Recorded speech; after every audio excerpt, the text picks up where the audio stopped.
સમાચાર સુરેન્દ્રનગરથી મળી રહ્યા છે। થાનગઢ જીઆઈડીસીના કારખાનામાં ભયંકર આગ લાગી।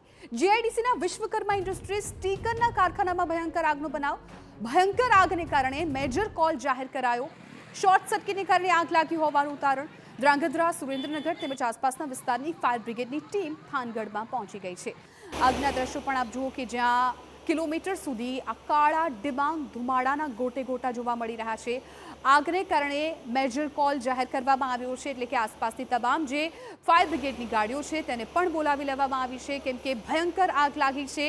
અનેક ગાડીઓ ફાયર વિભાગની ઘટના સ્થળ પર અત્યારે ઉપસ્થિત છે। સંવાદદાતા સાજિદ બેલીમ આ મુદ્દે વધુ જાણકારી આપવા માટે ફોન લાઈન પર જોડાયા છે। સાજિદ, શોર્ટ સર્કિટને કારણે આગ લાગી હોવાની તો જાણકારી મળી છે। અત્યારે ત્યાં શું સ્થિતિ છે? ફાયર વિભાગ કઈ રીતે કામગીરી કરી રહ્યું છે? કેટલા કલાકો લાગી શકે આગને કાબૂમાં લેવા માટે?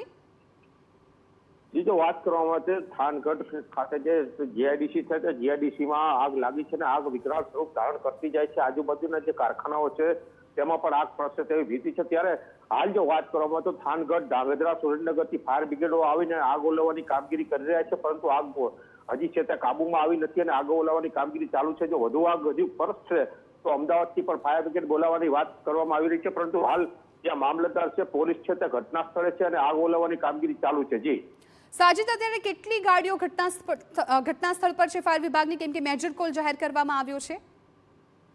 જો વાત કરવામાં આવે તો હાલ ફાયર બ્રિગેડની 4 થી વધુ ગાડીઓ છે તે સતત પાણીનો મારો ચલાવી રહી છે છેલ્લા 3 કલાકથી, પરંતુ આગ છે તે કાબુમાં આવી રહી નથી, કારણ કે અંદર જે માલ છે તે મોટા પ્રમાણમાં વિપુલ પ્રમાણમાં ભંડારો ભરેલા હોય, જેથી કરીને આગ કાબુમાં નથી આવી રહી અને પવન હોવાને લીધે આગ વધુ પ્રસરતી જાય છે। જી બિલકુલ સાજિદ, આભાર સમગ્ર માહિતી બદલ। તો અત્યારે 4 થી વધારે ગાડીઓ ઘટના સ્થળ પર ઉપસ્થિત છે।